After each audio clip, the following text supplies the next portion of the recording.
1895 წელს, როდესაც რუსეთის იმპერიის სახელმწიფო საბჭოს წევრები ხელს აწერდნენ ბაქო-ბათუმის ნავთობსადენის საბოლოო ხელშეკრულებას, ერთ-ერთ დოკუმენტში, რომელიც დღეს ნიკო ნიკოლაძის პირად არქივში ინახება, ჩანს უცნაური დეტალი. ციფრი 15% რამდენჯერმე გადახაზულია მუქი მელნით. ეს არ არის უბრალო შეცდომა. ეს არის კვალი იმ ბრძოლისა, რომელიც ერთმა ქართველმა კაცმა მარტო იბრძოდა გლობალური კაპიტალის, იმპერიული ბიუროკრატიისა და ევროპული ბანკირების წინააღმდეგ. 15% ეს იყო ის წილი, რომელიც ნიკოლაძე ითხოვდა ნავთობის ტრანზიტიდან მიღებული მოგებიდან ქართული პორტებისთვის. 15%, რომელიც უნდა დარჩენოდა ფოთსა და ბათუმში, რომ აეშენებინა საავადმყოფოები, სკოლები, გაეწმინდა ის ჭაობები, სადაც მუშები მალარიით კვდებოდნენ. მაგრამ ვინ გადახაზა ეს ციფრი? ვის ხელი აღწევდა ნიკოლაძის სამუშაო მაგიდამდე, რომ წაეშალა საქართველოს მომავალი? და რაც მთავარია, რა ეწერა იმ საბოლოო ხელშეკრულებაში, რომელიც პეტერბურგში დაამტკიცეს, როდესაც ნიკოლაძე აღარ იყო ოთახში. წარმოიდგინეთ, რომ თქვენ ხართ ერთადერთი ადამიანი მთელ იმპერიაში, რომელსაც ესმის, თქვენი ქვეყანა არის ხიდი, რომელზეც მილიონობით ფუთი ოქროსფერი ნავთობი მიედინება ბაქოდან ევროპისკენ, მაგრამ ამ ხიდის მფლობელებს არაფერი რჩებათ ხელში. ასეთი იყო ნიკო ნიკოლაძის პოზიცია 1894 წელს, როდესაც ის გახდა ფოთის ქალაქის თავი. იმ დროს ბაქო აწარმოებდა მსოფლიო ნავთობის თითქმის 50%-ს. ევროპაში ამ ნავთობის გასატანად არსებობდა მხოლოდ ერთი გზა, საქართველოს გავლით, თბილისიდან ბათუმამდე ან ფოთამდე. ნიკოლაძე ხედავდა, როგორ ჩამოდიოდნენ შვედი ძმები ნობელები, ფრანგი ბანკირი ალფონს დე როტშილდი, როგორ აშენდებოდა რკინიგზა, როგორ იხსნებოდა ახალი ნავთობტერმინალები ბათუმში და როგორ რჩებოდა ქართველი მუშები იმავე სიღარიბეში, რაშიც ათწლეულებით იყვნენ.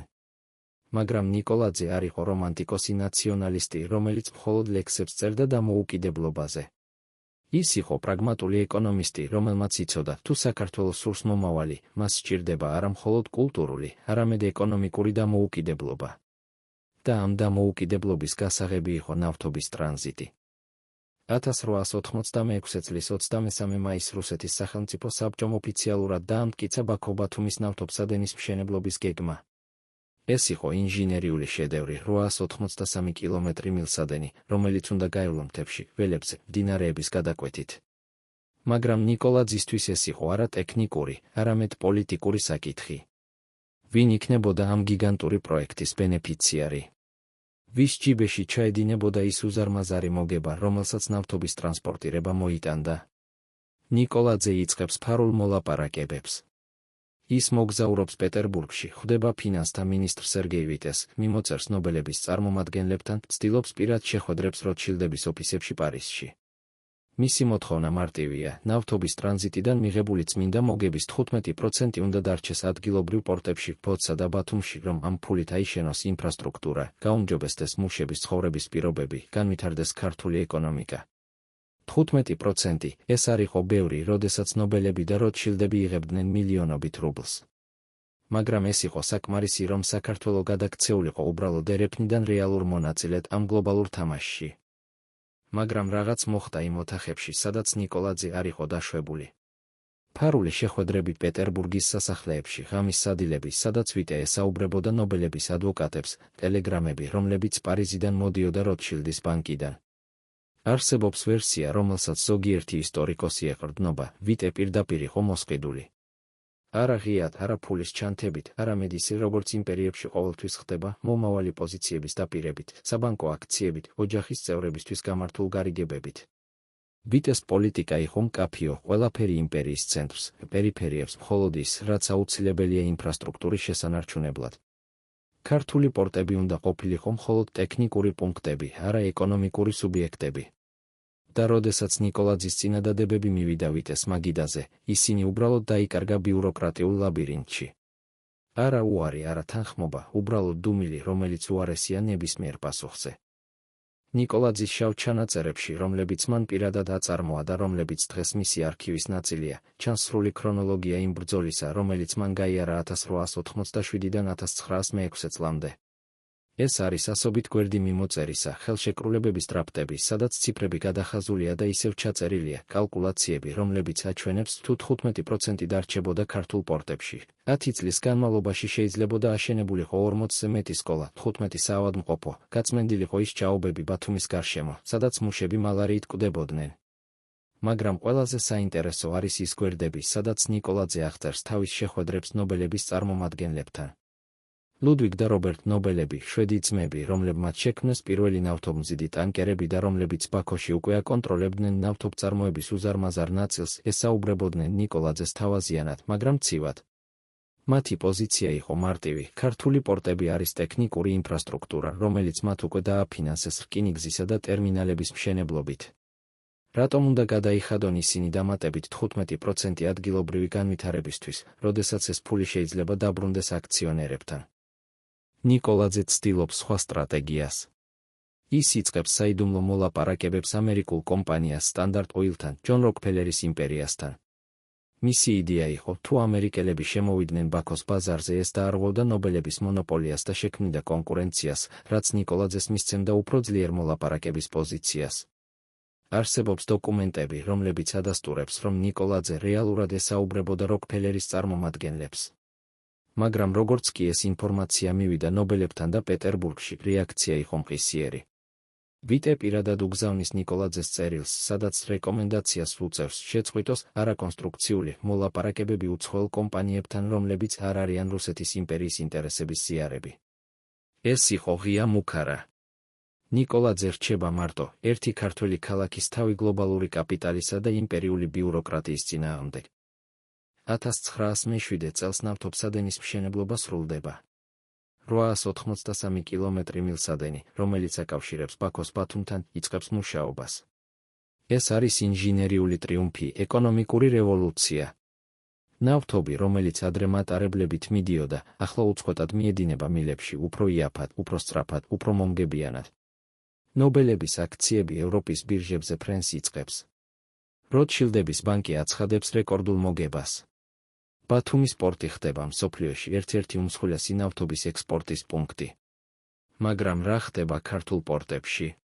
საბოლოო ხელშეკრულება, რომელიც დამტკიცდა პეტერბურგში, არ შეიცავს 15%-ს.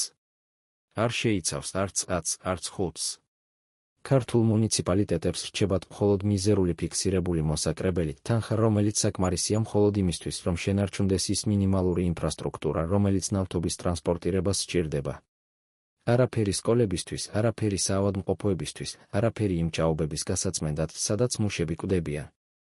ნიკოლაძე ინახავს ყველა დოკუმენტს. მისი არქივი ხდება ჩვენებად იმ ბრძოლისა, რომელიც მან წააგო. და ყველაზე მძიმე ჩვენება არის ის გადახაზული ციფრი, 15%, რომელიც უნდა ყოფილიყო საქართველოს წილი, მაგრამ რომელიც გაქრა სადღაც პეტერბურგისა და პარიზის ოფისებს შორის. ვინ გადახაზა ეს ციფრი? ვიტეს ხელი იყო როკფელერის აგენტების ზეწოლა, თუ უბრალოდ ის ცივი ლოგიკა, რომლითაც იმპერიები ყოველთვის ეპყრობიან პერიფერიებს, აიღე ყველაფერი, დატოვე მინიმუმი. ნიკოლაძე აღარასოდეს გაიგებს ამის პასუხი. მაგრამ ის იცის ერთის, საქართველო კვლავ დარჩა ხიდი, რომელზეც სხვები ფულს კრეფენ. ბათუმის პორტში, სადაც ყოველდღე ათობით ტანკერი ივსება ნავთობით, მუშები აგრძელებენ მუშაობას 12 საათიან ცვლებში. ისინი ცხოვრობენ ხის ბარაკებში, სადაც ზამთარში სიცივეა, ზაფხულში სიცხე და სადაც მალარია ყოველწლიურად იღებს ათობით სიცოცხლეს. ნავთობის ჩაღვრის გამო შავი ზღვის სანაპირო ადგილებში ნადგურდება ფლორა და ფაუნა, ის ეკოლოგიური კატასტროფა, რომლის შესახებაც ნიკოლაძე ითხოვდა ჯარიმების დაწესებას, მაგრამ რომელიც ასევე უბულებელყვეს. ევროპაში ინთება ნათურები ბაქოს ნავთობზე, ნობელები აშენებენ სასახლეებს სტოკჰოლმში, როტშილდები ყიდულობენ ვენახებს ფრანგულ პროვინციებში, ხოლო ბათუმში ქართველი მუშები კვდებიან იმავე სიღარიბით, რაშიც მათი მშობლები იყვნენ. ნიკოლაძე აგრძელებს ბრძოლას კიდევ რამდენიმე წელი. ის წერს სტატიებს, ამზადებს ანგარიშებს, ცდილობს საზოგადოებრივი აზრის მობილიზებას. მაგრამ სისტემა, რომელსაც ის ებრძვის, ძალიან დიდია, ძალიან ძლიერი, ძალიან კარგად ორგანიზებული. რუსეთის იმპერია, ევროპული ბანკირები, გლობალური ნავთობის მაგნატები, ისინი ყველანი ერთ მხარეზე არიან და ამ მხარეს არ სჭირდება ქართული პორტების განვითარება. მათ სჭირდებათ მხოლოდ ის, რომ ნავთობი უწყვეტად მიედინებოდეს ბაქოდან ევროპისკენ და რომ ამ პროცესში არავინ არ ჩაერიოს მათ მოგებაში. ნიკოლაძის 15%, ეს იყო ზედმეტი ხარჯი, რომელიც არავის სჭირდებოდა. და ამიტომ ის გადაიხაზა. დღეს, როდესაც ჩვენ ვუყურებთ ნიკოლაძის არქივს, ვხედავთ არა მხოლოდ ერთი კაცის ბრძოლის ისტორიას. ჩვენ ვხედავთ იმის ისტორიას, თუ როგორ ხდება პატარა ერები მსხვერპლი გლობალური ეკონომიკური თამაშებისა. ვხედავთ, როგორ იქცევა ქვეყანა უბრალოდ ერეფნად ხიდად, რომელზეც სხვების სიმდიდრე მიედინება.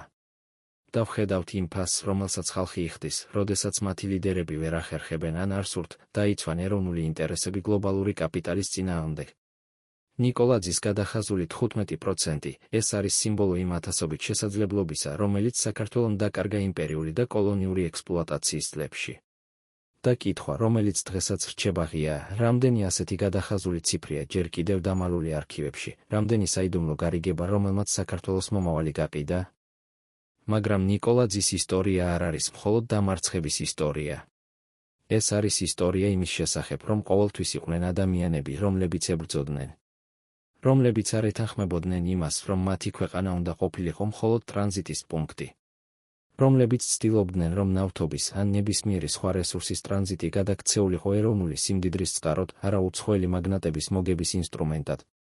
და თუ ნიკოლაძემ ვერ მოიგო ეს ბრძოლა, ეს არ ნიშნავს, რომ მისი იდეები მცდარი იყო. პირიქით, დღეს, როდესაც საქართველო კვლავ არის ტრანზიტული ქვეყანა ენერგორესურსებისთვის, ნიკოლაძის კითხვები უფრო აქტუალურია, ვიდრე ოდესმე, ვის რჩება მოგება. ვინ იღებს გადაწყვეტილებებს? და რა ხდება იმ 15%-თან, რომელიც უნდა დარჩეს ჩვენში? 1912 წელს ნიკო ნიკოლაძე ტოვებს ფოთის ქალაქის თავის პოზიციას. ის დაღლილია, გამოფიტული, მაგრამ არ არის დამარცხებული.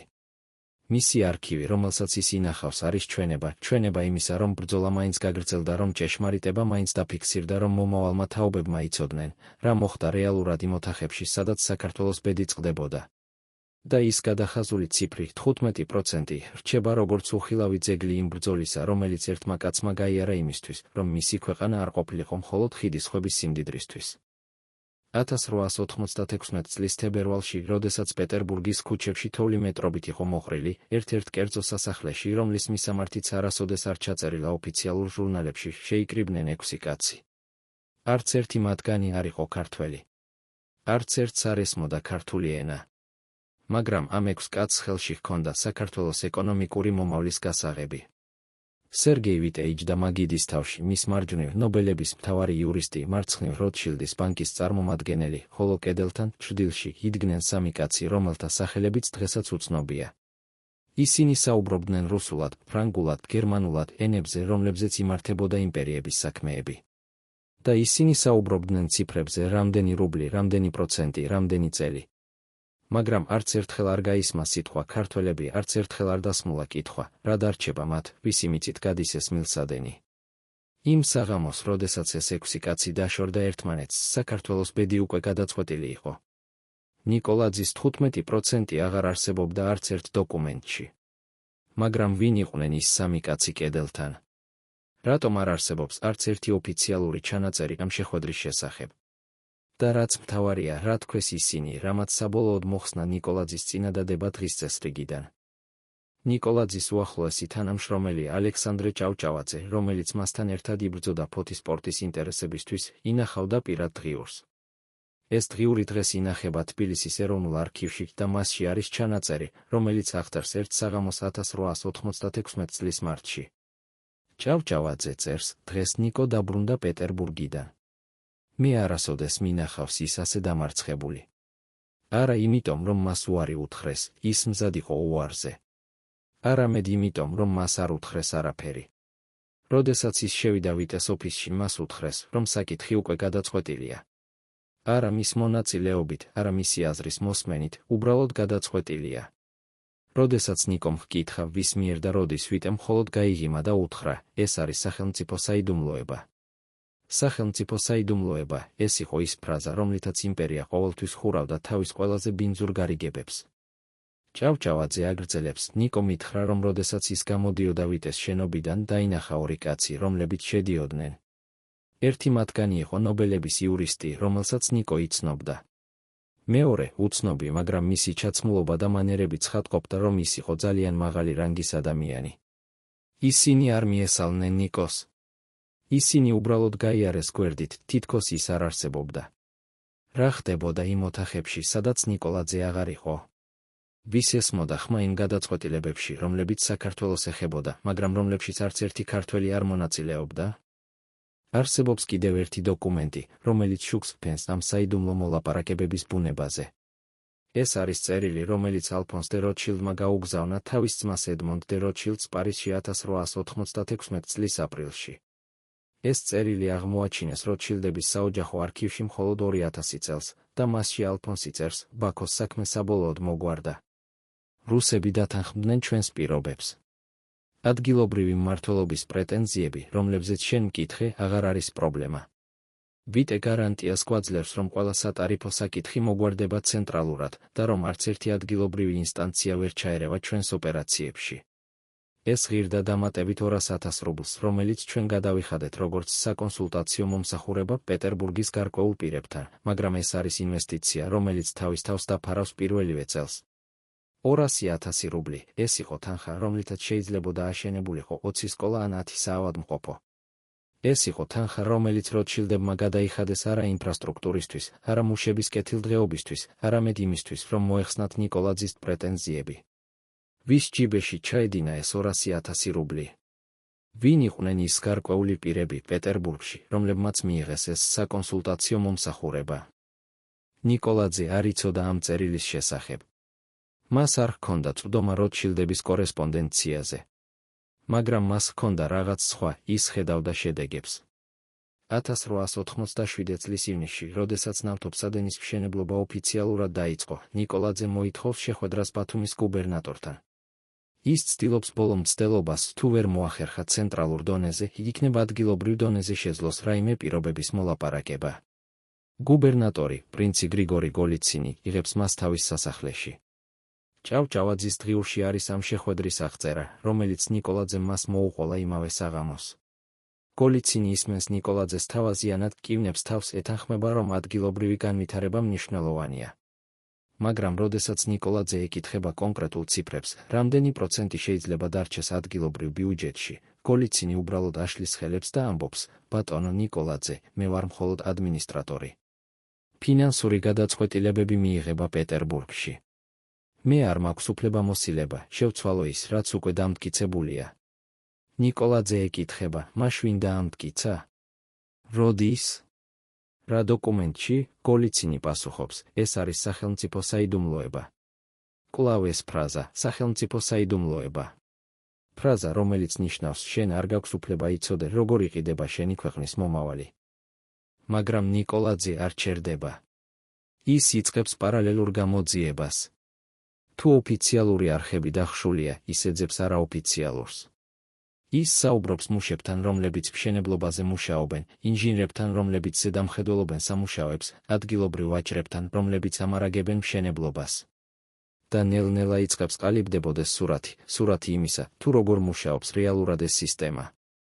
ერთ-ერთი ინჟინერი, რომელიც მუშაობს ნობელების კომპანიაში, ფარულად ხვდება ნიკოლაძეს ფოთის ერთ-ერთ კაფეში. ის ეუბნება, ბატონო ნიკოლაძე, მე არ შემიძლია თქვენთვის ოფიციალურად ვისაუბრო, რადგან დავკარგავ სამსახურს. მაგრამ თქვენ უნდა იცოდეთ, ყველა ფინანსური გადაწყვეტილება, რომელიც ამ პროექტს ეხება, მიიღება არა აქ, არა თბილისში, არც კი პეტერბურგში.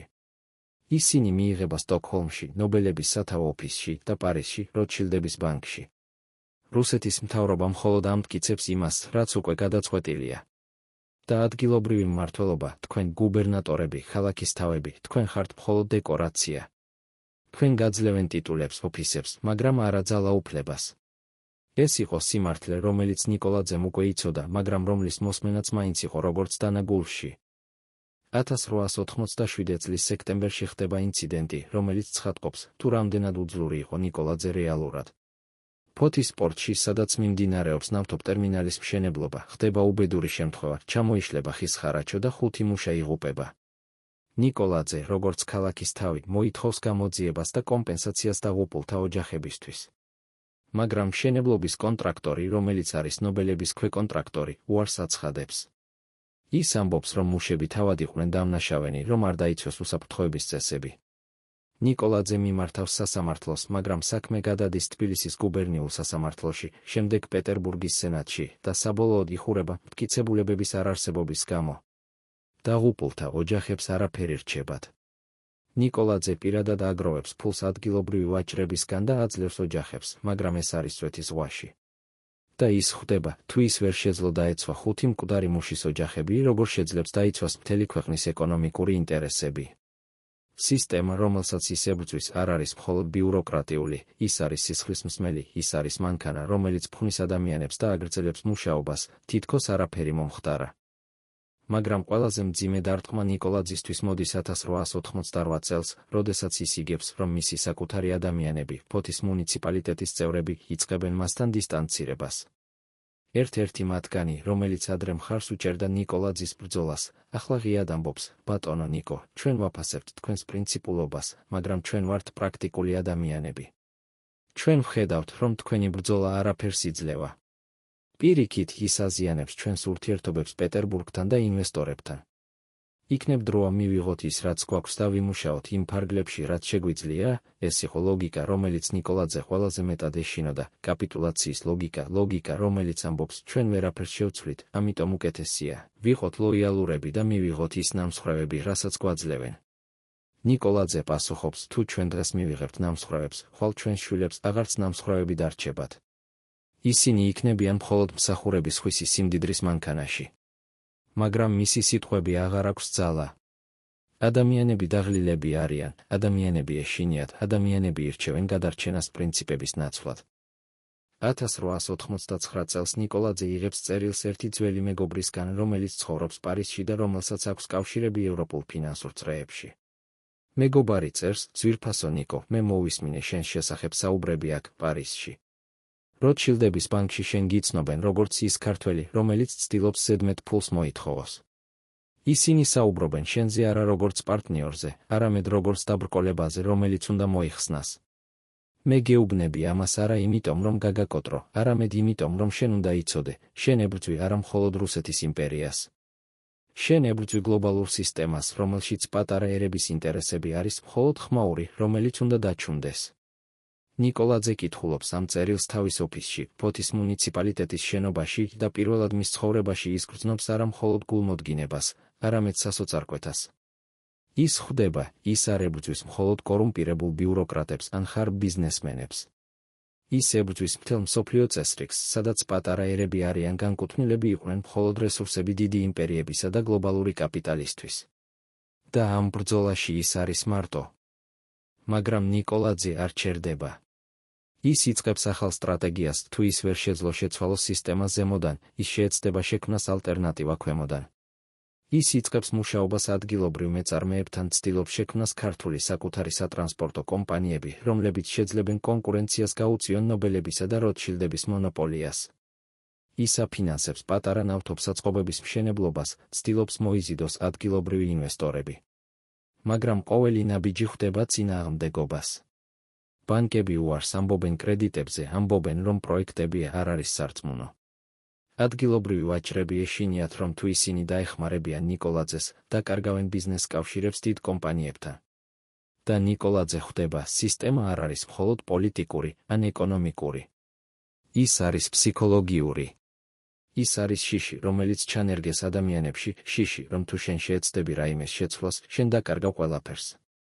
და ეს შიში არის ყველაზე ძლიერი იარაღი, რომელიც იმპერიებს და გლობალურ კაპიტალს აქვს. 1902 წელს, როდესაც ნავთობსადენი უკვე სრულად მუშაობს და ბათუმის პორტიდან ყოველდღე გადის ათობით ტანკერი, ნიკოლაძე წერს სტატიას ქართულ გაზეთში „ივერია“. სტატიის სათაური არის: ჩვენ ვართ ხიდი, მაგრამ ვინ არის მშენებელი? მასში ის აღწერს მთელ ისტორიას, როგორ ცდილობდა ის მოელაპარაკა 15%, როგორ დაბლოკეს მისი ინიციატივები, როგორ გაიყიდა საქართველოს ეკონომიკური მომავალი ფარულ გარიგებებში, სადაც არც ერთი ქართველი არ მონაწილეობდა. სტატია იწვევს სენსაციას.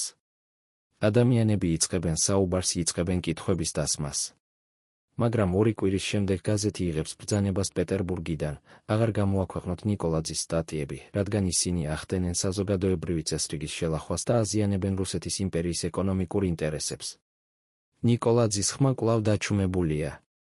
მაგრამ ამჯერად ის იცის, მისი სიტყვები მაინც გავრცელდა, მისი ბრძოლა მაინც ჩაიწერა ისტორიაში. და იქნებ ეს არის ყველაფერი, რაც ერთმა კაცმა შეძლო გააკეთოს იმპერიის წინააღმდეგ, დაეტოვებინა ჩვენება, დაეტოვებინა კითხვები, რომლებზეც მომავალმა თაობებმა უნდა იპოვონ პასუხები. 1904 წლის დეკემბერში, როდესაც პირველი მსოფლიო ომი უკვე 5 თვე აგრიალებდა ევროპაში, ნიკოლაძე იჯდა თავის კაბინეტში ფოთში და კითხულობდა დოკუმენტს, რომელიც ოფიციალურად არასოდეს არ არსებობდა. ეს იყო ასლი, ხელით გადაწერილი ასლი საიდუმლო მემორანდუმისა, რომელიც ერთმა ყოფილმა რუსეთის ფინანსთა სამინისტროს ჩინოვნიკმა გადასცა მას ფარულად. მემორანდუმი თარიღდებოდა 1896 წლის მარტით და შეიცავდა ზუსტ ინსტრუქციებს, როგორ უნდა მოგვარებულიყო ადგილობრივი მმართველობის პრეტენზიები ბაქო-ბათუმის ნავთობსადენის საქმეში. დოკუმენტში იყო სია, 6 გვერდის სიით, სადაც ჩამოთვლილი იყო ყველა არგუმენტი, რომელიც ნიკოლაძემ წარმოადგინა და თითოეული არგუმენტის გვერდით წითელი მელნით იყო ჩაწერილი, უარყოფილი და ბლოკილი, გადადებული უვადოდ. ნიკოლაძის ხელები კანკალებდა, როდესაც ის კითხულობდა. არა, რადგან ეს იყო რაღაც ახალი, ის უკვე იცოდა, რომ მისი ინიციატივები დაბლოკეს. არამედ იმიტომ, რომ ახლა ის ხედავდა ზუსტად როგორ, ვის მიერ და რატომ. ბოლო გვერდზე, სადაც იყო ხელმოწერები, ის დაინახა 3 გვარი, ერთი მათგანი იყო სერგეი ვიტე, მეორე, ნობელების კომპანიის იურიდიული დირექტორი, მესამე გვარი, რომელიც ნიკოლაძემ არასოდეს გაუგონია, მაგრამ რომლის ქვემოთ იყო ჩაწერილი, როტშილდის ბანკის სპეციალური წარმომადგენელი კავკასიაში. ეს იყო ის მესამე კაცი, რომელიც იდგა კედელთან იმ ფარულ შეხვედრაზე პეტერბურგში.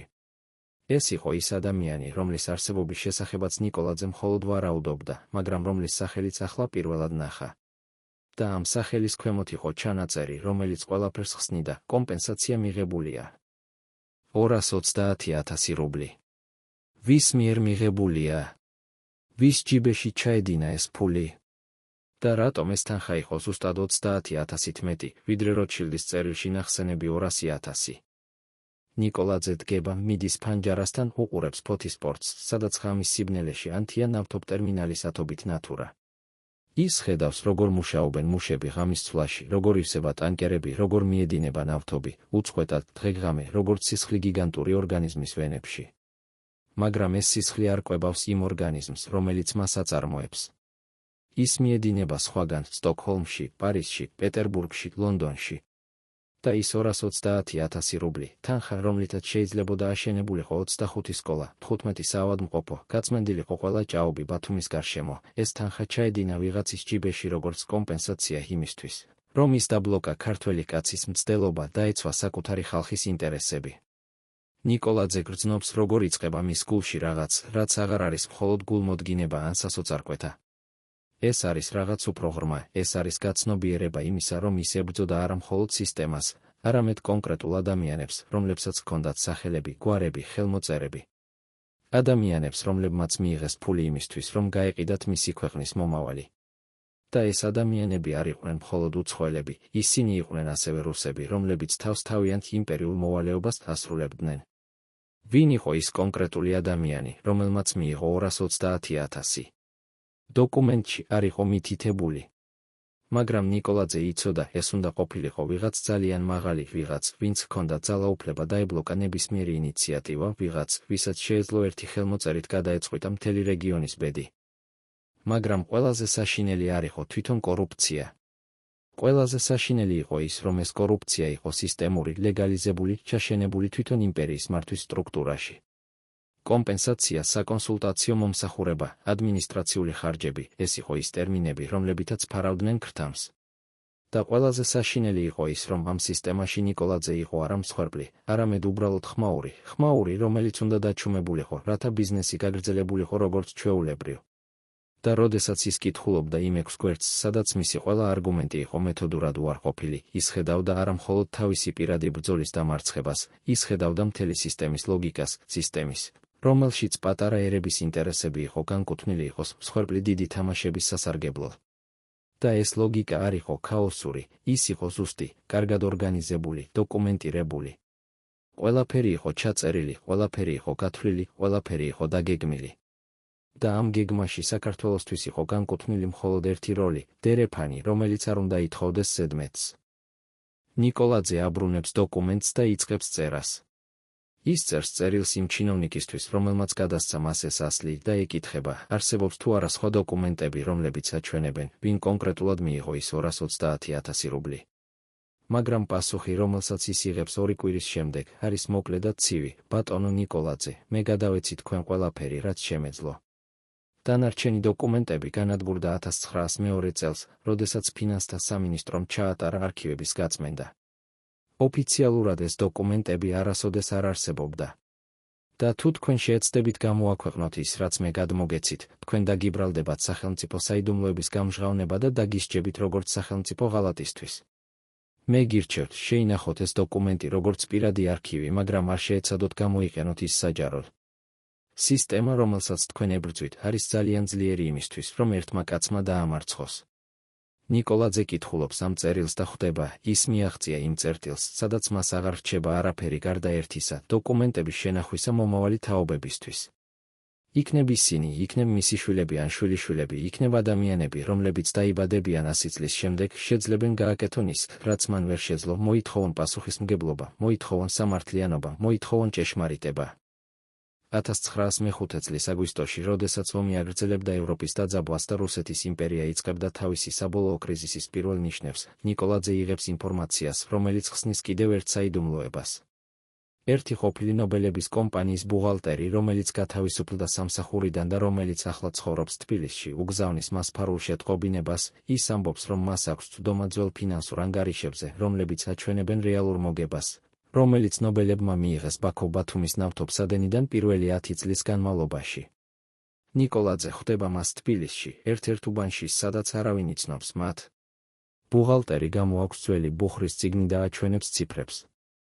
ნიკოლაძე უყურებს და ვერ სჯერა თავის თვალებს, მოგება, რომელიც ნობელებმა მიიღეს მხოლოდ პირველ 5 წელში, იყო 4.600.000 რუბლზე მეტი. ეს იყო თანხა, რომლითაც შეიძლებოდა აშენებულიყო 200 სკოლა, 100 საავადმყოფო, გაწმენდილიყო ყველა ჭაობი კავკასიაში, აშენებულიყო გზები, ხიდები, აეწყო მთელი ახალი ქალაქები.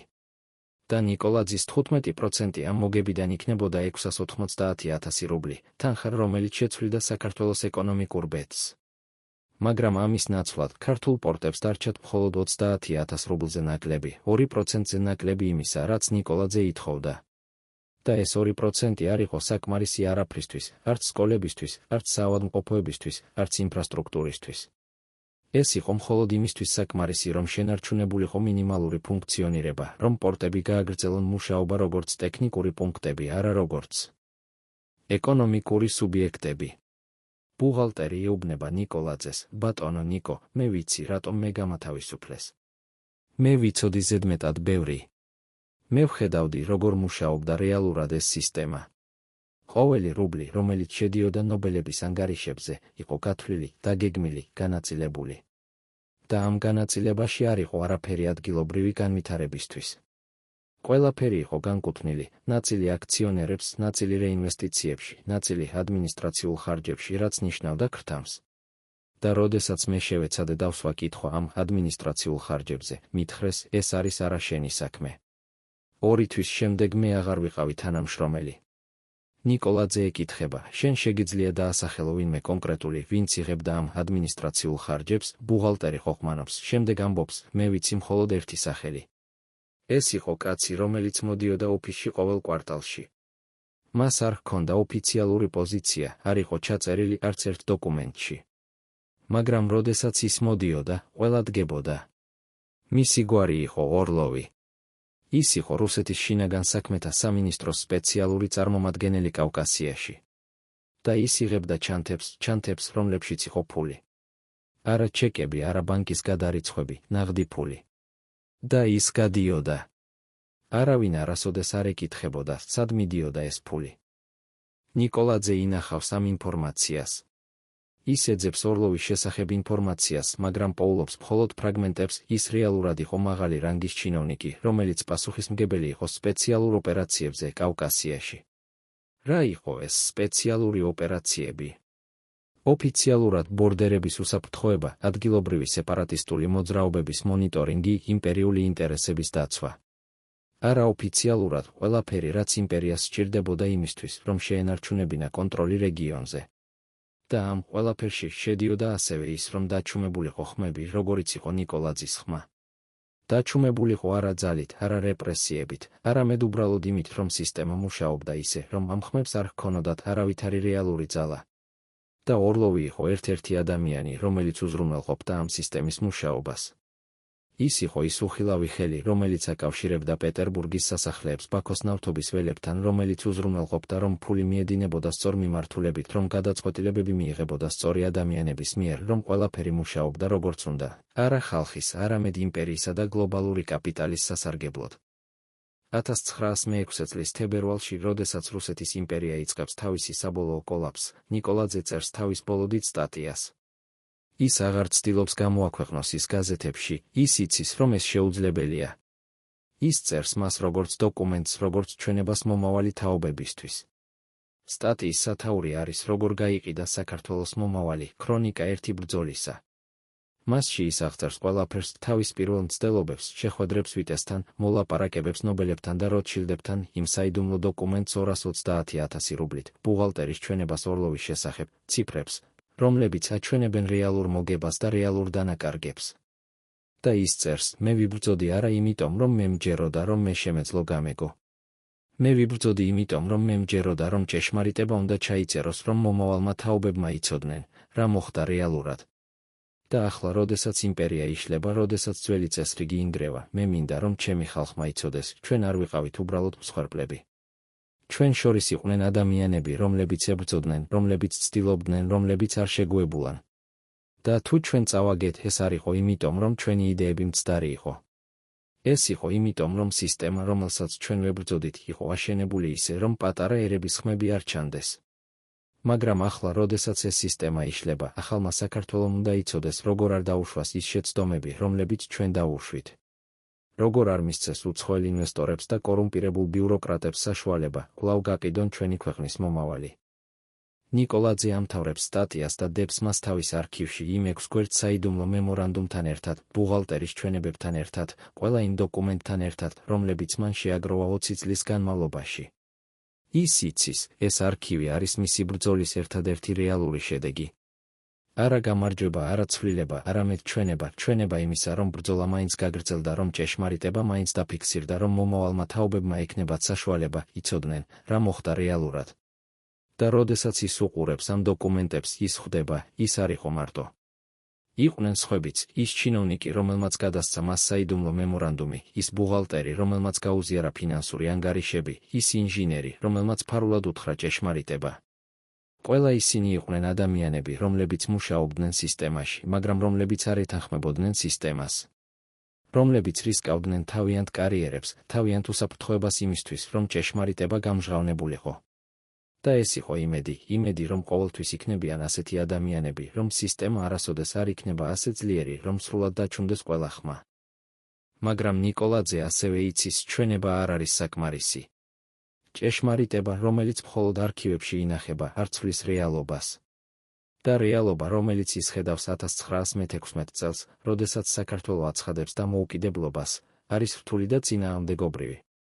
ერთი მხრივ ეს არის ტრიუმფი, ის ტრიუმფი, რომლისთვისაც ის იბრძოდა მთელი თავისი ცხოვრება. საქართველო ახლა არის დამოუკიდებელი, ახლა ის შეუძლია თავად გადაწყვიტოს თავისი ეკონომიკური პოლიტიკა, თავად მოლაპარაკება გაუწიოს უცხოელ ინვესტორებს. მაგრამ მეორე მხრივ ნიკოლაძე ხედავს, ახალი ლიდერები, რომლებიც მოდიან ხელისუფლებაში, არ არიან მზად ამ გამოწვევისთვის. ისინი არ იციან, როგორ მოლაპარაკება გაუწიონ გლობალურ კაპიტალს, როგორ დაიცვან ეროვნული ინტერესები, როგორ თავიდან აიცილონ ის შეცდომები, რომლებიც იმპერიულმა მმართველობამ დაუშვა. და ნიკოლაძე ეშინია, რომ ისტორია გაიმეორება, რომ ახალი საქართველო კვლავ გახდება მხოლოდ დერეფანი, მხოლოდ ხიდი, რომელზეც სხვები ფულს კრეფენ. და ამიტომ ის წერს კიდევ ერთ დოკუმენტს, რომელიც არის არა ისტორიული ანალიზი, არამედ რეკომენდაციები მომავალი მთავრობებისთვის. ის წერს, თუ საქართველოს სურს იყოს რეალურად დამოუკიდებელი, მას სჭირდება არა მხოლოდ პოლიტიკური, არამედ ეკონომიკური დამოუკიდებლობა. და ეკონომიკური დამოუკიდებლობა ნიშნავს, ყოველი რესურსი, რომელიც გადის ჩვენი ქვეყნის ტერიტორიაზე, უნდა იყოს წყარო ჩვენი განვითარებისთვის, არა მხოლოდ უცხოელი ინვესტორების მოგებისთვის. ეს არ ნიშნავს, რომ ჩვენ უნდა დავხუროთ კარი უცხოურ კაპიტალს. ეს ნიშნავს, რომ ჩვენ უნდა ვიყოთ ჭკვიანები, ძლიერები, ერთიანები, როდესაც მოლაპარაკებთ მათთან. ეს ნიშნავს, რომ ჩვენ არ უნდა მივცეთ მათ საშუალება, გაყიდონ ჩვენი მომავალი ფარულ გარიგებებში, სადაც ჩვენ არ ვართ. ეს ნიშნავს, რომ ჩვენ უნდა მოვითხოვოთ გამჭვირვალობა, ანგარიშვალდებულება, სამართლიანობა. და თუ ჩვენ ამას არ გავაკეთებთ, მაშინ ჩემი ბრძოლა, ჩემი თაობის ბრძოლა იქნება უაზრო. მაშინ ჩვენ კვლავ დავკარგავთ ჩვენს 15%-ს, ჩვენს 30%-ს, ჩვენს 50%-ს, სანამ არაფერი არ დაგვრჩება. 1927 წლის ნოემბერში 30 წლის შემდეგ იმ დღისა, როდესაც ნიკო ნიკოლაძემ დაწერა თავისი ბოლო რეკომენდაციები დამოუკიდებელი საქართველოსთვის, ერთი ახალგაზრდა ისტორიკოსი, გიორგი ლომიძე, შედის თბილისის ცენტრალურ არქივში. მას ეძებს მასალები საბჭოთა ინდუსტრიალიზაციის შესახებ, მაგრამ შემთხვევით აღმოაჩენს რაღაც სხვა, ძველხის ყუთს, რომელზეც წერია ნიკოლაძე, პირადი არქივი, არ გაიხსნას 1946 წლამდე. ლომიძე უყურებს თარიღს, 1946 წელი უკვე გასულია. ის ხსნის ყუთს და პოულობს იქ ასობით დოკუმენტს, წერილებს, მემორანდუმებს, ფინანსურ ანგარიშებს, პირად ჩანაწერებს. და ყველაზე ზემოთ ცალკე კონვერტში არის 6 გვერდიანი დოკუმენტი წითელი მელნის ნიშნებით და ერთი წინადადება ნიკოლაძის ხელით, ვინც კი წაიკითხავს ამას, იცოდეს, ეს არის ჭეშმარიტება, რომელიც დამალეს. ეს არის ფასი, რომელიც ჩვენმა ხალხმა გადაიხადა იმისთვის, რომ სხვები გამდიდრდნენ. და ეს არის გაფრთხილება, ნუ დაუშვებთ, რომ ეს გაიმეორდეს. ლომიძე იწყებს კითხვას და რაც უფრო ღრმად ჩაძირება ამ დოკუმენტებში, მით უფრო ცხადი ხდება მისთვის ის, რასაც ისხედავს საბჭოთა საქართველოში 1927 წელს, არის იმავე სისტემის გაგრძელება, რომელსაც ნიკოლაძე ებრძოდა 30 წლის წინ. სხვა სახელები, სხვა იდეოლოგია, მაგრამ იგივე ლოგიკა, საქართველო კვლავ არის დერეფანი, რომელზეც რესურსები მიედინება ცენტრისკენ და ადგილობრივ ხალხს კვლავ რჩება მხოლოდ ნამსხვრევები. ბაქოს ნავთობი ახლა მიედინება არა ევროპისკენ, არამედ მოსკოვისკენ, მაგრამ საქართველოს წილი კვლავ არის მინიმალური. და ლომიძე იწყებს ფიქრს, რამდენ თაობას უნდა გაიმეოროს ეს ისტორია, სანამ საბოლოოდ ვისწავლით ამ გაკვეთილს. მაგრამ ლომიძე არ შეუძლია გამოაქვეყნოს ეს დოკუმენტები. 1927 წელს საბჭოთა კავშირში საუბარი წარსული იმპერიული კორუფციის შესახებ არის საშიში, ძალიან ადვილია პარალელების გავლება თანამედროვე სისტემასთან. ამიტომ ის აკეთებს იმას, რაც ნიკოლაძემ გააკეთა, ინახავს დოკუმენტებს, აკეთებს ასლებს, ფარულად უზიარებს რამდენიმე ნდობილ კოლეგას. და ისინი იწყებენ ფარულ კვლევას, ეძებენ დამატებით მტკიცებულებებს, ცდილობენ იპოვონ ის ადამიანები, რომლებიც ჯერ კიდევ ცოცხალი არიან და რომლებმაც იციან რაიმე იმ მოვლენების შესახებ. და ნელ-ნელა იწყებს ყალიბდებოდეს სრული სურათი არა მხოლოდ ერთი კონკრეტული გარიგების, არამედ მთელი სისტემის, რომელშიც პატარა ერები ყოველთვის იყვნენ განკუთვნილი, იყვნენ მსხვერპლი. და ეს სურათი არის ისეთი მძიმე, ისეთი სისხლისმსმელი, რომ ლომიძე ხვდება, ეს არ შეიძლება დარჩეს მხოლოდ არქივებში. ეს უნდა გახდეს ცოდნა, რომელიც გადაეცემა თაობიდან თაობას, რათა საბოლოოდ ვისწავლოთ, როგორ არ დაუშვათ, რომ ისტორია გაიმეორდეს. 1975 წელს, როდესაც საბჭოთა კავშირი იწყებს თავისი დაცემის პირველ ნიშნებს, ლომიძე, რომელიც ახლა უკვე ხანდაზმული პროფესორია, იღებს ახალგაზრდა სტუდენტს, რომელსაც ჰქვია თამარ ბერიძე. ის უყვება მას ნიკოლაძის ისტორიას, აჩვენებს დოკუმენტებს, რომლებიც მან ინახავდა 40 წლის განმავლობაში. თამარი კითხულობს და ტირის არა მხოლოდ იმიტომ, რომ ეს არის ტრაგიკული ისტორია, არამედ იმიტომ, რომ ის ხედავს, ეს ისტორია არ დასრულებულა. ის აგრძელებს მიმდინარეობას 1975 წელსაც. საბჭოთა საქართველო კვლავ არის რესურსების დერეფანი, ახლა უკვე არა ნავთობის, არამედ მანგანუმის, ჩაის, ციტრუსების, ჰიდროენერგიის. და კვლავ ადგილობრივ ხალხს რჩება მხოლოდ ნამსხვრევები, ხოლო ძირითადი მოგება მიედინება მოსკოვისკენ. ლომიძე ეუბნება თამარს, შენ ხარ ახალი თაობა. შენ ექნება საშუალება, რომელიც ჩვენ არ გქონდა, საშუალება, ვისაუბრო ამაზე ღიად, როდესაც სისტემა დაიშლება. და ის დაიშლება, მე ვგრძნობ ამას. და როდესაც ეს მოხდება, შენ უნდა დარწმუნდე, რომ ახალი საქართველო არ გაიმეორებს იმავე შეცდომებს. რომ ჩვენ საბოლოოდ ვისწავლოთ, როგორ ვიყოთ არა დერეფანი, არამედ სუბიექტი, როგორ ვიყოთ არა ხიდისხვების სიმდიდრისთვის, არამედ მშენებლების საკუთარი მომავლისა. 1991 წელს, როდესაც საბჭოთა კავშირი იშლება და საქართველო კვლავ აცხადებს დამოუკიდებლობას, თამარ ბერიძე, რომელიც ახლა არის ახალგაზრდა ეკონომისტი, დგას პარლამენტში და საუბრობს დეპუტატებთან. მას ხელში უჭირავს ასლი ნიკოლაძის დოკუმენტებისა და ის ამბობს, ჩვენ გვაქვს უნიკალური შანსი, რომ არ გავიმეოროთ ის შეცდომები, რომლებიც ჩვენმა წინაპრებმა დაუშვეს. ჩვენ ვიცით, რა მოხდა 1896 წელს, როდესაც ბაქო-ბათუმის ნავთობსადენის ხელშეკრულება გაფორმდა ჩვენი მონაწილეობის გარეშე.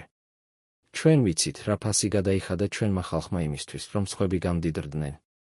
და ახლა, როდესაც ჩვენ მოლაპარაკებთ ახალ ენერგოპროექტებზე, ახალ ტრანზიტულ მარშრუტებზე, ჩვენ უნდა დავრწმუნდეთ, ამჯერად ჩვენი ინტერესები იქნება დაცული. ამჯერად ჩვენ არ დავკარგავთ ჩვენს 15%-ს. მაგრამ დეპუტატები უსმენენ მას თავაზიანად და შემდეგ ერთ-ერთი მათგანი ამბობს: ქალბატონო ბერიძე, ჩვენ ვაფასებთ თქვენს ისტორიულ ანალიზს. მაგრამ ჩვენ ვცხოვრობთ სხვა დროში. ჩვენ გვჭირდება უცხოური ინვესტიციები, ჩვენ გვჭირდება სწრაფი ეკონომიკური ზრდა. და თუ ჩვენ ძალიან ბევრს მოვითხოვთ, ინვესტორები წავლენ სხვაგან. ეს არის იგივე ლოგიკა, რომელიც ნიკოლაძემ მოისმინა 100 წლის წინ, ლოგიკა, რომელიც ამბობს, რომ ჩვენ ვერაფერს შევცვლით, ამიტომ უკეთესია, მივიღოთ ის, რასაც გვთავაზობენ. და თამარი გრძნობს, როგორ იწყება მის გულში იგივე სასოწარკვეთა, რომელიც ნიკოლაძემ იგრძნობს, სასოწარკვეთა იმისა, რომ ისტორია რეალურად მზადაა გაიმეოროს. მაგრამ თამარი არ ჩერდება. ის იწყებს საჯარო კამპანიას, წერს სტატიებს, გამოდის ტელევიზიაში, ორგანიზებას უწევს საჯარო დისკუსიებს. ის აჩვენებს ნიკოლაძის დოკუმენტებს, ხსნის ციფრებს, ადარებს წარსულს თანამედროვეობას. და ნელ-ნელა იწყებს ყალიბდებოდეს საზოგადოებრივი აზრი, რომელიც ამბობს, რომ ჩვენ არ უნდა გავიმეოროთ წარსული შეცდომები, რომ ჩვენ უნდა ვიყოთ ჭკვიანები, როდესაც ვლაპარაკებთ უცხოელ ინვესტორებთან. მაგრამ პარალელურად იწყება ასევე წინააღმდეგობა იმ ადამიანებისგან, რომლებსაც სურთ სწრაფი გარიგებები, რომლებსაც არ სურთ გამჭვირვალობა, რომლებსაც არ სურთ საზოგადოებრივი კონტროლი. და თამარი ხვდება, ის ებრძვის არა მხოლოდ უცხოელ ინვესტორებს, არამედ ასევე ადგილობრივ ელიტებს, რომლებიც მზად არიან გაყიდონ ეროვნული ინტერესები პირადი მოგების სანაცვლოდ. ეს არის იგივე ბრძოლა, რომელიც ნიკოლაძემ გაიარა, ბრძოლა არა მხოლოდ გარე ძალების, არამედ შიდა ღალატის წინააღმდეგ. 2006 წლის ზაფხულში, როდესაც საქართველო მოლაპარაკებას აწარმოებს ახალ ენერგოპროექტზე, ბაქო-თბილისი-ჯეიჰანის ნავთობსადენზე, რომელიც თითქმის იმავე მარშრუტს გაივლის, რომელზეც ნიკოლაძე იბრძოდა 100 წლის წინ. თამარ ბერიძე არის ერთ-ერთი ექსპერტი, რომელიც მონაწილეობს მოლაპარაკებებში. და ის ხედავს, ისტორია რეალურად მზადაა გაიმეოროს. უცხოელი კომპანიები თავაზობენ პირობებს, რომლებიც ძალიან ჰგავს იმ პირობებს, რომლებიც ნობელებმა და როტშილდებმა შესთავაზეს 100 წლის წინ, მინიმალური ადგილობრივი წილი, მაქსიმალური გადასახადების შეღავათები, მინიმალური ეკოლოგიური პასუხისმგებლობა. თამარი იბრძვის იმისთვის, რომ საქართველომ მიიღოს უფრო სამართლიანი პირობები, რომ ტრანზიტის მოგების უფრო დიდი ნაწილი დარჩეს ქვეყანაში, რომ შეიქმნას რეალური ეკონომიკური სარგებელი ადგილობრივი მოსახლეობისთვის. და ნაწილობრივი ის ახერხებს, საბოლოო ხელშეკრულება არ არის იდეალური, მაგრამ ის არის უკეთესი, ვიდრე თავდაპირველი წინადადება. საქართველო იღებს უფრო მაღალ ტრანზიტულ მოსაკრებელს, უფრო მკაცრ ეკოლოგიურ სტანდარტებს, უფრო დიდ ადგილობრივ დასაქმებას. ეს არ არის ნიკოლაძის 15%, ეს არის იქნებ 5 ან 7%. მაგრამ ეს არის მაინც უფრო მეტი, ვიდრე ის 2%, რომელიც დარჩა 100 წლის წინ. და თამარი გრძნობს, ეს არის პატარა გამარჯვება, პატარა ნაბიჯი სწორი მიმართულებით. მაგრამ რამდენიმე წლის შემდეგ, როდესაც ნავთობსადენი უკვე მუშაობს და საქართველო იღებს თავის ტრანზიტულ მოსაკრებელს, თამარი იწყებს ახალ გამოძიებას, ის ცდილობს გაარკვიოს, როგორ იხარჯება რეალურად ეს ფული, აღწევს თუ არა ის რეალურად ადგილობრივ თემებს, რომლებზეც ნავთობსადენი გადის. და ის აღმოაჩენს რაღაც, რაც მას შოკში აგდებს, დიდი ნაწილი ამ ფულისა იკარგება ბიუროკრატიულ ლაბირინთში, კორუფციულ სქემებში, არაეფექტურ პროექტებში. ის ფული, რომელიც უნდა წასულიყო სკოლების, საავადმყოფოების, გზების მშენებლობაში, რეალურად მიედინება ვიღაცების ჯიბებში, ისევე როგორც ის 230,000 რუბლი 100 წლის წინ. და თამარი ხვდება, პრობლემა არ არის მხოლოდ იმაში, რამდენს მოვითხოვთ უცხოელი ინვესტორებისგან. პრობლემა არის ასევე იმაში, როგორ ვიყენებთ იმას, რასაც ვიღებთ. და ეს არის კიდევ უფრო ღრმა პრობლემა არა მხოლოდ გარე ექსპლუატაციისა, არამედ შიდა კორუფციისა, არაეფექტური მმართველობისა, ანგარიშვალდებულების არარსებობისა.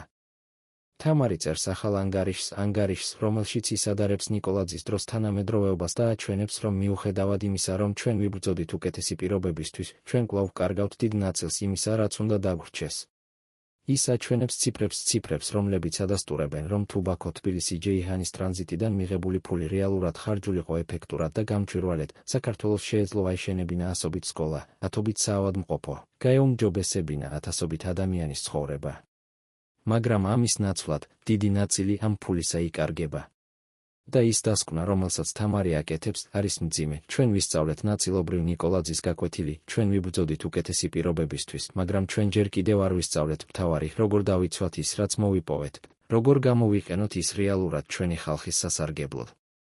2024 წელს, როდესაც თამარ ბერიძე უკვე არის ხანდაზმული პროფესორი, ის იღებს ახალგაზრდა ჟურნალისტს, რომელსაც სურს გააკეთოს დოკუმენტური ფილმი ნიკოლაძის ისტორიის შესახებ. ჟურნალისტი ეკითხება პროფესორო ბერიძე, თქვენ იბრძოდით მთელი თქვენი ცხოვრება იმისთვის, რომ ჩვენ არ გავიმეოროთ ნიკოლაძის დროის შეცდომები. თქვენი აზრით, ჩვენ ვისწავლეთ ეს გაკვეთილი, თამარი ჩუმდება, შემდეგ ამბობს, ჩვენ ვისწავლეთ ნაწილობრივ. ჩვენ ვისწავლეთ, რომ უნდა ვიბრძოდეთ უკეთესი პირობებისთვის, რომ უნდა მოვითხოვოთ გამჭვირვალობა, რომ უნდა დავიცვათ ჩვენი ინტერესები. მაგრამ ჩვენ ჯერ კიდევ არ ვისწავლეთ მთავარი, როგორ შევქმნათ სისტემა, რომელშიც ეს ინტერესები რეალურად დაცულია, სადაც კორუფცია არ შეჭამს იმას, რასაც ვიბრძვით, სადაც ანგარიშვალდებულება არის რეალური, არა ფორმალური. და ამიტომ ნიკოლაძის კითხვა კვლავ რჩება აქტუალური, რამდენი ასეთი გადახაზული ციფრია ჯერ კიდევ დამალული ჩვენს თანამედროვე ხელშეკრულებებში. ვინ ახაზავს მათ დღეს? და რაც მთავარია, ვიცით თუ არა ჩვენ რა ეწერა იმ საბოლოო ვერსიებში, რომლებსაც ჩვენი სახელით აწერენ ხელს. ნიკო ნიკოლაძე გარდაიცვალა 1927 წელს, იმავე წელს, როდესაც გიორგი ლომიძემ აღმოაჩინა მისი არქივი. ის არასოდეს არ იცოდა, რომ მისი დოკუმენტები იქნებოდა ნაპოვნი, რომ მისი ბრძოლა გაგრძელდებოდა სხვა ადამიანების მიერ. მაგრამ ის იცოდა ერთი, ის დატოვა ჩვენება, დატოვა კითხვები, დატოვა გაფრთხილება. და ეს ჩვენება, ეს კითხვები, ეს გაფრთხილება გადაეცა თაობიდან თაობას ლომიძეს, ბერიძეს, ათასობით სხვა ადამიანს, რომლებიც ცდილობდნენ გაეგოთ, რა მოხდა რეალურად, როდესაც საქართველოს ბედი წყდებოდა იმ ოთახებში, სადაც ქართველები არ იყვნენ. მისი ოჯახი, ცოლი და ორი შვილი, დარჩნენ ფოთში. ისინი ცხოვრობდნენ მოკრძალებულად იმ პატარა სახლში, სადაც ნიკოლაძე წერდა თავის დოკუმენტებს. საბჭოთა ხელისუფლება არ შეეხო მათ, ნიკოლაძე არ იყო პოლიტიკური მოღვაწე, რომელიც საშიში იქნებოდა ახალი რეჟიმისთვის. ის იყო უბრალოდ ეკონომისტი, რომელიც იბრძოდა ეკონომიკური სამართლიანობისთვის. და ამიტომ მისი არქივი შენარჩუნდა, მისი დოკუმენტები გადარჩა, მისი ხმა არ დაჩუმებულა სრულად. ის ადამიანები, რომლებმაც მიიღეს 230,000 რუბლი, ის უხილავი ხელები, რომლებმაც გადახაზეს ნიკოლაძის 15%, ზოგიერთი მათგანი გადარჩა რევოლუციას, ზოგი დახვრიტეს, ზოგი გაიქცა ემიგრაციაში. მაგრამ არც ერთი მათგანი არასოდეს არ გაასამართლეს იმ გარიგებებისთვის, რომლებიც მათ გააფორმეს. არც ერთი მათგანი არასოდეს არ დააბრუნა ის ფული, რომელიც მათ მიიღეს. და ეს არის იქნებ ყველაზე მძიმე ნაწილი ამ ისტორიისა, ის რომ სისტემური კორუფცია, სისტემური ექსპლუატაცია თითქმის არასოდეს არ იხდის ფასს. ადამიანები, რომლებიც კიდიან ერების მომავალს, ჩვეულებრივ კვდებიან მდიდრად, პატივცემულად, დაკრძალულები ძვირფასი ძეგლების ქვეშ. საქართველო გააგრძელა იყოს ტრანზიტული ქვეყანა, საბჭოთა დროს, პოსტსაბჭოთა დროს, დღესაც. ნავთობი, გაზი, ელექტროენერგია, საქონელი, ყველაფერი მიედინება ჩვენი ტერიტორიით. და ყოველ ჯერზე ისმის იგივე კითხვა, რამდენი რჩება ჩვენში? რამდენი მიედინება სხვაგან? ვინ იღებს გადაწყვეტილებებს? და რაც მთავარია, ვიცით თუ არა ჩვენ, რა ეწერა იმ საბოლოო ვერსიებში. ნიკოლაძის გადახაზული 15% დღეს არის სიმბოლო ყველა იმ შესაძლებლობისა, რომელიც პატარა ერებმა დაკარგეს, როდესაც მათი ლიდერები ვერ იბრძოდნენ ან არ სურდათ ბრძოლა. სიმბოლო ყველა იმ გარიგებისა, რომელიც გაფორმდა ფარულად, სადაც ადამიანები, რომელთა ბედი წყდებოდა, არ იყვნენ. სიმბოლო ყველა იმ ფულისა, რომელიც უნდა წასულიყო სკოლებში, საავადმყოფოებში, გზებში, მაგრამ რომელიც წავიდა ვიღაცების ჯიბებში. მაგრამ ეს არის ასევე სიმბოლო იმედისა, რომ ყოველთვის იქნებიან ადამიანები, როგორიც იყო ნიკოლაძე, ლომიძე, ბერიძე, ათასობით სხვა, რომლებიც არ შეგუებიან, რომლებიც გააგრძელებენ ბრძოლას, რომლებიც დატოვებენ ჩვენებას, დასვამენ კითხვებს, მოითხოვენ პასუხებს. და იქნებ სწორედ ეს არის ის მთავარი გაკვეთილი, არა ის, რომ ჩვენ ყოველთვის ვიგებთ, არამედ ის, რომ ჩვენ არასოდეს არ ვჩერდებით ბრძოლაში. დღეს 2024 წელს, როდესაც საქართველო კვლავ მოლაპარაკებას აწარმოებს ახალ ენერგოპროექტებზე, ახალ ტრანზიტულ მარშრუტებზე, ნიკოლაძის კითხვები კვლავ რჩება აქტუალური. ვინ იღებს გადაწყვეტილებებს? რამდენი რჩება ჩვენში? ვიცით თუ არა ჩვენ, რა ეწერა იმ საბოლოო ვერსიებში. და ყველაზე მთავარი, ვისწავლეთ თუ არა ჩვენ საბოლოოდ ის გაკვეთილი, რომელიც ნიკოლაძემ დატოვა ჩვენთვის. პასუხი ამ კითხვაზე არ არის მარტივი. ჩვენ ვისწავლეთ ბევრი, ვისწავლეთ, რომ უნდა ვიბრძოდეთ, რომ უნდა მოვითხოვოთ გამჭვირვალობა, რომ უნდა დავიცვათ ჩვენი ინტერესები. მაგრამ ჩვენ ჯერ კიდევ არ ვისწავლეთ საკმარისად, არ ვისწავლეთ, როგორ შევქმნათ სისტემა, რომელშიც ეს ინტერესები რეალურად დაცულია, სადაც კორუფცია არ შეჭამს იმას, რასაც ვიბრძვით, სადაც ანგარიშვალდებულება არის რეალური. და ამიტომ ნიკოლაძის ისტორია არ არის დასრულებული. ის გრძელდება ყოველ ჯერზე, როდესაც ახალი თაობა იწყებს იგივე ბრძოლას, ისმის იგივე კითხვები, ეძებს იგივე პასუხები. და იქნებ ეს არის ის მთავარი გაკვეთილი, რომელიც ნიკოლაძის ცხოვრებიდან უნდა ავიღოთ, არა ის, რომ ის წააგო, არამედ ის, რომ ის არ შეჩერებულა. რომ ის დატოვა კვალი, დატოვა კითხვები, დატოვა იმ გადახაზული 15%, რომელიც დღესაც გვახსენებს, რა დაგვიკარგა, როდესაც ჩვენი ლიდერები ვერ იბრძოდნენ, ან არ სურდათ ბრძოლა ჩვენი ეროვნული ინტერესებისთვის. და კითხვა, რომელიც დღესაც რჩება ღია, რამდენი ასეთი გადახაზული ციფრია ჯერ კიდევ დამალული ჩვენს თანამედროვე ხელშეკრულებებში. ვინ ახაზავს მათ დღეს? და რაც მთავარია, ვიცით თუ არა ჩვენ რა ეწერა იმ საბოლოო ვერსიებში, რომლებსაც ჩვენი სახელით აწერენ ხელს.